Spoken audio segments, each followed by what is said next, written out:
Praise the Lord all. सबको जय मसीह की मैं बिलीव करती हूँ आप लोग प्रभु में आनंदित होंगे। उसकी सामर्थ, उसकी रूह पाक आपके साथ होगी, उसका पवित्र आत्मा आपके साथ होगा। वो परमेश्वर का आत्मा सचमुच आपको छुएगा, टच करेगा, आज़ाद करेगा और आपकी ज़िंदगियों में यह वचन 1000 गुना फलों को लेकर आएगा। अब मैं उस पाक और पवित्र वचन को आपके लिए पढ़ती हूँ, जो वचन हमें परमेश्वर के दास अपोस्टल अंकुर यूसुफ निरूला जी द्वारा दिया जाता है और परमेश्वर की दासी पास्टर सोनिया यूसुफ निरूला जी द्वारा दिया जाता है। आओ मैं जिंदा वचन को आपके लिए पढ़ती हूँ। हमारा परमेश्वर अद्भुत है।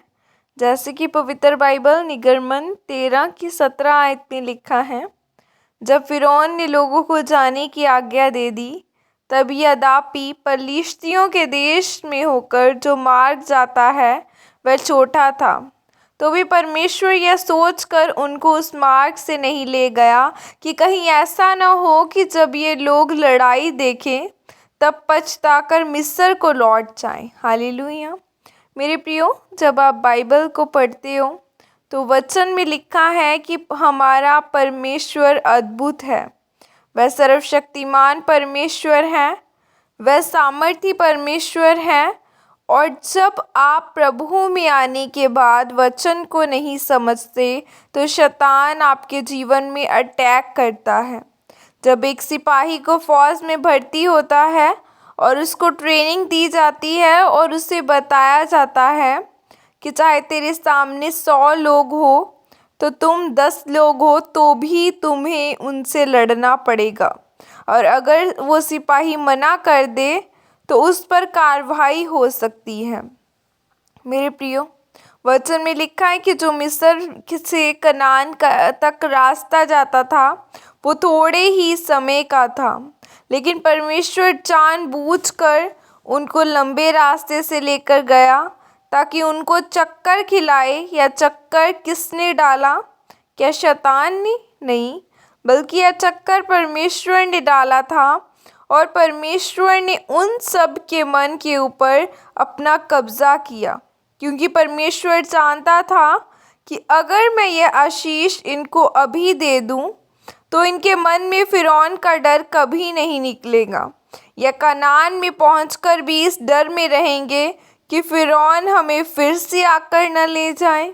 और जब समुंदर उनके सामने था और फिरौन की सेना पीछे थी, तो परमेश्वर ने समुंदर से रास्ता बनाकर उन्हें निकाला और फिरौन की सेवा को पानी में ख़त्म कर दिया। और इस तरह परमेश्वर ने उनके मन से डर को निकाला। हर एक व्यक्ति की गवाही अलग है। अमेरिका में एक चर्च थी और वह टेंट चर्च थी, और वो चर्च बढ़ती ही जा रही थी। और जब वह चर्च के लिए जगह देखने के लिए जाते थे तो उनका हमेशा नुकसान हो जाता था, लेकिन परमेश्वर उनकी चर्च को बढ़ाता गया और अब वह दुनिया की सबसे बड़ी चर्च है। और परमेश्वर की यही मर्जी थी कि वो टेंट में चर्च को लगाएं।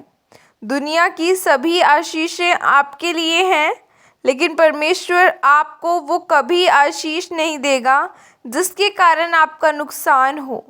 आप अपने बच्चे को गाड़ी तब तक नहीं देते जब तक आपको उसको चलानी न आ जाए।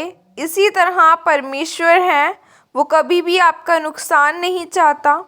मेरे प्रियो, जब आप मसीही जीवन में चलते हैं तो अपने जीवन में यह फैसला करना है कि आपने पवित्रताई में चलना है, प्रार्थना में चलना है, उपवास में चलना है, और इसके बाद आपके जीवन में जो कुछ भी होता है वह स्वर्गीय होता है और परमेश्वर आपको आशीषित करता है। आमीन। यह प्रार्थना आपके द्वारा की जाए। सर्वशक्तिमान परमेश्वर, इस वचन के लिए पिता मैं आपका धन्यवाद करती हूँ और प्रार्थना करती हूँ कि मैं तेरे वचनों पर चलती हुई तेरे चुने हुए लोगों का आदर करते हुए तेरे कामों को करूँगी। परमेश्वर, आप मुझे अनुग्रह दे। प्रभु यीशु मसीह के सामर्थ्य नाम में मांगती हूँ। आमीन आमीन। हालेलुया। पर हमारा परमेश्वर आज भी अद्भुत कार्य करता है। उसने फिरौन की सेना को पानी में डुबा दिया। वो इतना महान परमेश्वर है कि वो हमारे दुश्मनों के लिए हमारे दुश्मनों को वो गिरा देता है और हमें जिताता है। और बाइबल कहती है कि हमारा परमेश्वर महान और सर्वशक्तिमान है और वो आज कल और हर वक्त एक सा रहने वाला परमेश्वर है। उसका वचन कभी नहीं टलता, वो एक सा रहता है, वो हर वक्त एक सा रहने वाला परमेश्वर है। उसके वचन को आज हमने पूरा करना है कि खुदावन का वचन क्या कहता है, उस कार्य को पूरे करते हुए चलना है। खुदावन आपको बरकत दे। और बिगेस्ट मीटिंग के लिए आप इनवाइटेड हो, खामरा चर्च में। मैं बिलीव करती हूँ कि यह मीटिंग आपके लिए ब्लेसिंग का कारण ठहरेगी। God bless you all. Praise the Lord. जय मसीह की सबको।